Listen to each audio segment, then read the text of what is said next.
So let's quickly remind ourselves what they are, and then I'll move on to some other important topic that we will be covering from this week, and we continue, inshallah, next week. So first of all, the first pillar of object-oriented programming is modularity. So what is modularity? Any idea about modularity? What it means? It's actually dividing the code into units. Yes, it's decomposing the implementation of the solution into units. And what are these units in object-oriented programming style? Objects. And for each object, we create a class. That's what modularity is. Now, abstraction. What abstraction means? It's when you solve a solution and you want to create, for example, a class, you choose the necessary characteristics and then avoid the rest. Okay, very good, yes. Abstraction, first of all, it means that we will create classes for those objects, class definitions for those objects, and those classes and their definitions are derived from the real world. Okay, so and when we define these classes, we only focus on what is important for our application, because those real-world objects could have many other properties and methods. We don't need to be comprehensive and cover and capture everything about the object. We only focus on the attributes and methods that are relevant for our application. That's one way of looking at abstraction. Another way of looking at abstraction is kind of two ways you can think about abstraction. One is deriving the classes from real world, from the problem you're trying to solve. The other idea of abstraction is grouping related objects and define one class for them. What's an example of doing this? An example. Sorry? Sorry? The program with example of a program with animal sound. Animal sound. Oh, yeah, animal sound. I think this was an example. This is a different one. This is for polymorphism, yes, which we will cover shortly. So, but for abstraction, Like vehicle. like for example, car and truck and bus, they can all be abstracted into a vehicle class. Another example could be, like for example, students, faculty, and staff could be all abstracted to QU member. Basically, you group related objects, and you create one class for them. So you might have also, let's say, pet. You might have cat, dog, fish. All those are pets. You group them and you create one class for them. That's what abstraction means. Grouping related and similar, not related, similar objects and creating one class to define them. That's what abstraction means. Okay. The other concept that we already practice, not only we should not, by now we should understand, we should also know how to implement and how to use in real life, in practice in our program, which was encapsulation. Mm-hmm. So what encapsulation means? Two things. Yes. Making the attributes private and creating consequences to access them. Very good, yes. And you should be familiar with why we do this. For everything here, you should understand why is it important to do this. Okay? So for modularity, why are we doing modularity? Simplifying the program, reducing the complexity, making it easier to implement, maintain, yes, and design and develop. Yeah. What is the idea of abstraction? Why we do abstraction? What is the importance of abstraction? Any idea? Why abstraction is so important? Because it helps us solve real life problems and then present them in the program. Okay, but still you are not highlighting the benefits of doing this. We're avoiding unnecessary things like. Yes, we are avoiding, but this is more kind of defining what abstraction is. Yes, please. Yes, so basically one important advantage or one important benefit of abstraction is that the gap between our implementation and the real world is reduced. So when somebody goes through our program, they can make sense of it. Even us, when we are developing it, we can make sense of it. We can think of it in a reasonable way because the concept we have in our program and the classes we have in our program, they represent real-world objects. So the gap is reduced between the real world and our program. Okay? So the understandability is improved by doing abstraction. Rather than, for example, dividing our program into functions, functions are okay as a way of decomposing, but object-oriented programming, it's much more powerful, gives us much more powerful abstractions. Plus, another benefit, when we create a class, what are we creating when we create a class? New data types. When we create these data types, they are customized and specific to our application. They are not general purpose classes. These classes are crafted for our application only. So they are well suited and well aligned with the purpose of our application. So that's the power of abstraction. Mm-hmm. So for every one of these concepts, a couple of things you need to keep in mind. One is you need to understand what they mean, the meaning of these principles. Associate them with examples. Always associate concepts with examples. Simple examples, not scary examples, simple ones that you can keep in mind. And you can, as I mentioned before, if you forget the concept, you can kind of redefine it from the example. The other thing is the why. Always ask why this is important. Those three things, you should keep them in mind, yes, while learning those principles. And of course, how to make use of them when you are writing your program. All right? Okay, the other one that we discussed last time is inheritance. What is inheritance? In the context of object-oriented programming. Classes inherit certain methods or attributes from other classes while still having their own private or like special attributes and methods. Okay, very good. Not private, their own specific attributes and methods. Mm-hmm. Okay. So what was the example we gave last time, or some other example you can think of? Like employees and then hourly paid employees and then regular employees. Okay, those have hourly payments and those have monthly salary. Monthly salary, very good, yes. So the idea here is to when you have multiple classes, if they are somewhat very similar, what you can do is you take the things that are common between those classes, you put them in one class. And then the things that are specific, you put them in subclasses. So you have a parent-child relationship or superclass and subclass. What is the benefit of doing this? Creating the one program and then you can use reusing. Yeah, we reuse. What are we reusing in this context? The superclass. We are reusing the attributes and methods in the superclass. How many times do we have to develop the superclass? Once. And then the subclasses, what they will do?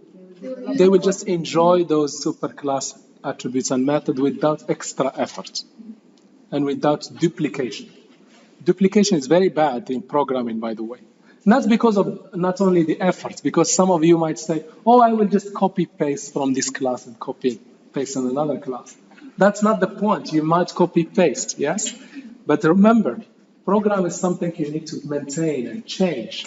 The problem if you start copy-pasting, and if there is an error or there is a change, guess what? You have to change in multiple places. And guess what? Another thing. You might change in one place and not change in others. And you get inconsistent behavior. You get a behavior that is not consistent. It's very important to, when you find yourself doing duplication and copy-pasting the same code, you just bring your hands back, give it a smack, and create inheritance. Okay? Because you might find it, okay, it's easier now, I just copy-paste it. But remember, once you copy-paste, you are basically accumulating some kind of debt. Later on, you will pay the price when it comes to maintenance. You have to search where did you copy paste, and you have to change you have to change wherever you have duplicated the code.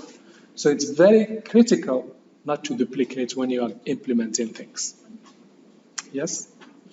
I'm sure we all experienced this. If you have a document and then you said, okay, let me create another copy of this document, and then you start changing the initial document and say, oh, the other one, I have to change the other one as well. So once you create multiple copies of things, then you're creating more work for you when things change in the future. Okay? Okay, and what is the benefit of doing all of this for inheritance? In one word, is reuse. You're reusing the code that you put in the superclass. Last one, polymorphism. What polymorphism means? Using the same method, but The same method, different implementation. And this is typically related also to inheritance. You remember in inheritance, we have a superclass and we have subclasses, yes? Superclass and subclass. Now the superclass might define a method, but the subclasses, they can implement that method in a different way. Yes, remember the example we saw, the talk method. Yeah. All the pets, they are implementing that talk method, but every pet does it in a different way. Yes? So it is related to inheritance because we have superclass and subclass, and each subclass have different implementation. That is what polymorphism is. Okay. Now, in terms of benefits of doing this, it simplifies our design. We only, as developers, we only need to think about and worry about one method, one concept, which is talk, and then it has different ways of talking based on where we are implementing it. But we don't need to say cat talk, dog talk, bird talk, or some other. We just have one method, and we implement it in a different way. Okay. There are other benefits that I can only illustrate through an example. I'm not going to confuse you. There are much more benefits. Let me try it. But what I can do, those of you who can grasp it, otherwise don't worry. We will see this in practice, what it means. You see here there is an inheritance hierarchy. This is inheritance. So this is the superclass. This is the superclass. I think the battery is gone. Okay, this is the superclass, and these are the subclasses. The superclass has a talk method, but it is implemented differently in each of the subclasses. Okay. Now, when I'm doing programming, although I can only show you this when through a concrete example, I can create an array, and the data type will be animal-based. And then in this array, I can put cats, I can put dog, I can put, birds. And then I can look through this array and say talk. And every object will talk in a different way.